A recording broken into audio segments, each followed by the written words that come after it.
I've always wondered why billions of people follow the teachings of the Holy Bible and what brings them to believe in that faith, for whatever religion it might be. So I have decided in my little journey here to read the Bible as a complete outsider who doesn't know anything about the Bible. And I am Mountain Smith. I am going to be reading, as I put this on the tripod here, Exodus 10. So, getting right into it, we seem to be following what Moses and Aaron, his brother, have been doing. They've been releasing these plagues on the Pharaoh and the Egyptians. It's been a plague of livestock and boils and hail and frogs and blood. And it seems like the only way this is going to go is that if the Pharaoh dies, because God did say that he's going to harden the Pharaoh's heart. So getting into Exodus 10, I have never read ahead here. It says a plague of locusts. It's a lot of plagues. And why do we continue to talk about all these plagues? This would be, the plague of locusts would be the 8th plague. Why are we always talking about plagues? It seems like it's kind of dragging on here. So again, I come back to my reasoning of reading the Bible is to understand why people devote themselves and what is so divine in the Bible that you have to read all these chapters, and what can you take away from it? What can you understand it? What can somebody as an outsider like me read from this? So, Exodus 10, a plague of locusts. This is the 8th plague we're going into here. Why? Previously, the Lord did say that he essentially wanted to make the Pharaoh an example, and that is why he is doing this, so that people can spread the word that the Lord is the most powerful. And maybe that's the reason why he is doing all these plagues, so that he can show his power over everyone else. That's the only thought I can come to of why he is demonstrating all these plagues and hurting innocent people. Yet he is starting to save the Israelites in Goshen. So I have my own thoughts about things, and that's what I explore here. So let's see here. A plague of locusts, Exodus 10. How are we doing here? Camera-wise, we're all right. Then the Lord said to Moses, "Return to Pharaoh and make your demands again. I have made him and his officials stubborn." Oh, he's also made his officials stubborn. Before, the Lord has only said that he's made the Pharaoh stubborn. Numerous times he said he's made the Pharaoh stubborn. He has never said that he's made his officials stubborn. I have made him and his officials stubborn. That's very specific this time. So I can display my miraculous signs among them. I have also done it so you can tell me your children. Okay, so what I was just talking about, the example of why the Lord is maybe making all of these plagues so that his word can get out there. The answer was right there at the beginning of Exodus 10. Now, I'm not saying that's an answer, because if all you did was just pick up Exodus 10 and start reading it, you'd be totally confused. So the fact that I have been reading from the very beginning of Genesis all the way to here, and now I see that first sentence or two gave that exact answer. I'm going to start this again. Then the Lord said to Moses, "Return to Pharaoh and make your demands again. I have made him and his officials stubborn, so I can display my miraculous signs among them. I've also done it so you can tell your children and grandchildren about how I make a mockery of the Egyptians and about the signs I displayed among them. And so you will know that I am the Lord." He's going to make a mockery of the Egyptians. I mean, he is the Lord. I guess that's what he wants to do. So Moses and Aaron went to the Pharaoh and said, "This is what the Lord, the God of the Hebrews, says. How long will you refuse to submit to me? Let my people go so they can worship me. If you refuse, watch out. For tomorrow I will bring a swarm of locusts on your country. They will cover the land so you won't be able to see the ground. They will devour what little is left of your crops after the hailstorm, including all the trees growing in the fields. They will overrun your palaces and the homes of your officials and all the houses in Egypt. Never in the history of Egypt have your ancestors seen such a plague like this." And with that, Moses turned and left Pharaoh. Oh my gosh. The little bit of crops that's left, the little bit that's left after the hailstorm basically destroyed everything. All the livestock was supposed to have been killed also, because they did say that all the livestock in Egypt has been killed. Jeez. Now he's going to kill all the crops. And I wonder, like, the innocent people, the people of Egypt, this is what I come back to. How is it that God is okay to save these Israelite people, but he's not okay saving all the other innocent Egyptian people? Why? Okay, so you're going to make an example of the Pharaoh and also his officials. You've made their hearts stubborn, but what about all the other people? That's the questions we always come to. Why does God's plan to hurt some people but allow others to be okay? Why do some people prosper and others not? Why are some people inflicted with pain and diseases when other people are not?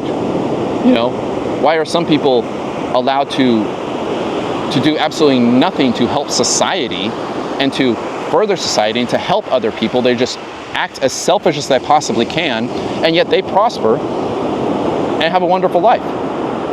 Meantime, you get other people who are struggling, constantly struggling, doing the best they can, helping other people, and they're living from pennies to pennies, and they're not being selfish.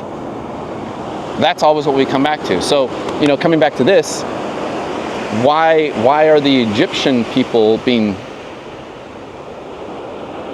why are they suffering? Why is God forcing them to suffer, the innocent people, and allowing the Israelites to go? It's just, I get it. Good, bad, you know, yin and yang, good versus evil.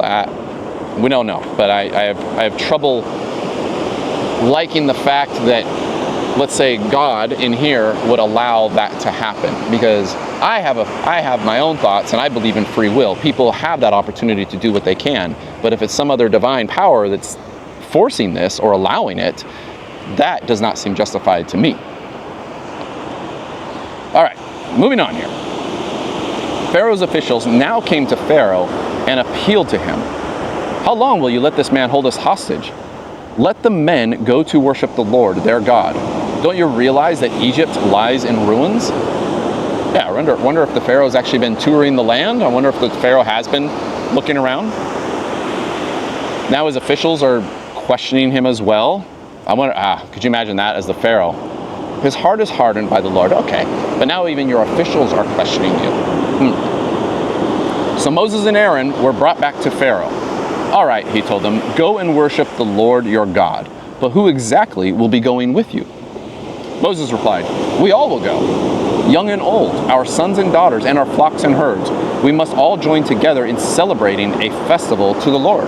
That's right, they got to go party. I think that was like in Exodus 7, maybe? They said that they got to go party in the wilderness.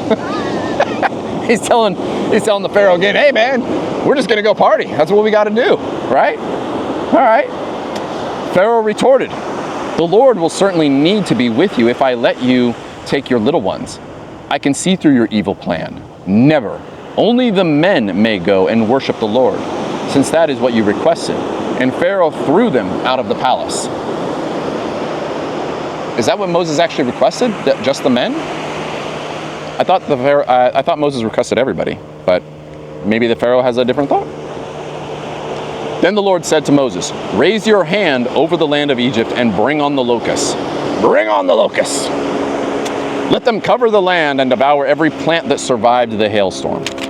So Moses raised his staff over Egypt, and the Lord caused the east wind to blow over the land. And all that day and throughout the night, when morning arrived, the east wind had brought the locusts, and the locusts swarmed over the whole land of Egypt, settling in these dense swarms from one end of Egyptian history. Oh, I totally said that wrong, didn't I? And the locusts swarmed over the whole land of Egypt, settling in dense swarms from one end of the country to the other. I totally screwed up that line. It was the worst locust plague in the Egyptian history, and there has never been another one like it. For the locusts covered the whole country and darkened the land.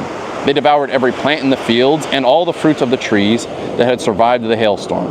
Not a single leaf was left on the trees and plants throughout the land of Egypt. Pharaoh quickly summoned Moses and Aaron. I have sinned against the Lord for your God and against you, he confessed. Forgive my sin just this once and plead with the Lord your God to take away this death from me. Oh, he's saying it. He's going to die. He's going to die. So Moses left Pharaoh's court and pleaded with the Lord. The Lord responded by shifting the wind, and the strong west wind blew all the locusts into the Red Sea. Not a single locust remained in all the land of Egypt. But the Lord hardened Pharaoh's heart again, so he refused to let the people go. See, the Lord is doing it again. He says he did it again, but the Lord hardened Pharaoh's heart again. Just when the Pharaoh might be like, look, we're going to let it all go. We're going to let it go. And the Lord's like, no, not happening. Nope. I want to come back to the second one, though, here. Pharaoh quickly summoned Moses and Aaron. I have sinned against the Lord. Forgive my sin. So Moses left Pharaoh's court and pleaded with the Lord. The Lord responded by shifting the wind, and the strong west wind blew the locust into the Red Sea. Wow, okay. This also is interesting because it does say that the Red Sea was still there. So it's kind of a referencing, which I think is important. Okay. Well, the plague of locusts are gone, but now the Lord again has hardened the Pharaoh's heart. We never seem to end. A plague of darkness. These plagues continue. They continue. They just don't stop. I don't know what's going on here. Why are they not stopping? When will they stop? This would be the 9th plague, I think it would be right. The plague of darkness. Okay. Then the Lord said to Moses, lift your hand toward heaven and let the land of Egypt, and the land of Egypt will be covered with a darkness so thick you can feel it. So Moses lifted his hand to the sky, and a deep darkness covered the entire land of Egypt for 3 days. 3 days. During all that time, the people could not see each other, and no one moved. But there was light, as usual, where the people of Israel lived. So essentially, even though I think it's not saying it, it sounds like the land of Goshen, where the Israelites live, it sounds like they are constantly being protected. They probably didn't get hit with the plague of locusts either, I'm assuming. So now the darkness, these people living in Israel, they have light. So they have a light. Finally, Pharaoh called for Moses. Go and worship the Lord, he said, but leave your flocks and herds here. You may even take your little ones with you. No, Moses said. You must provide us with animals for sacrifices and burnt offerings to the Lord our God. All our livestock must go with us too. Not a hoof can be left behind. We must choose our sacrifices for the Lord our God from among these animals. And we won't know how we are to worship the Lord until we get there. Okay. But the Lord hardened Pharaoh's heart once more, and he would not let them go. Get out of here, Pharaoh shouted at Moses. I'm warning you, never come back to see me again. The day you see my face, you will die. Very well, Moses replied. I will never see your face again. End of chapter, Exodus 10. I don't know how to say that. But it sounds like we are coming to a conclusion for sure. We just ended that with some serious threats. I'm going to say that again. But the Lord hardened Pharaoh's heart once more. Very specific.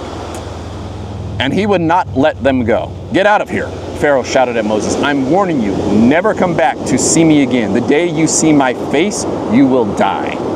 Very well, Moses replied. I will never see your face again. The Pharaoh has now said, Moses, if I see you again, you will die. You have now released a 9th plague of darkness on us. This is where now we're getting somewhere. Maybe these plagues are finally going to end, and I'm going to be like, okay, we're kind of dragging on here. We're seeing what God can do. But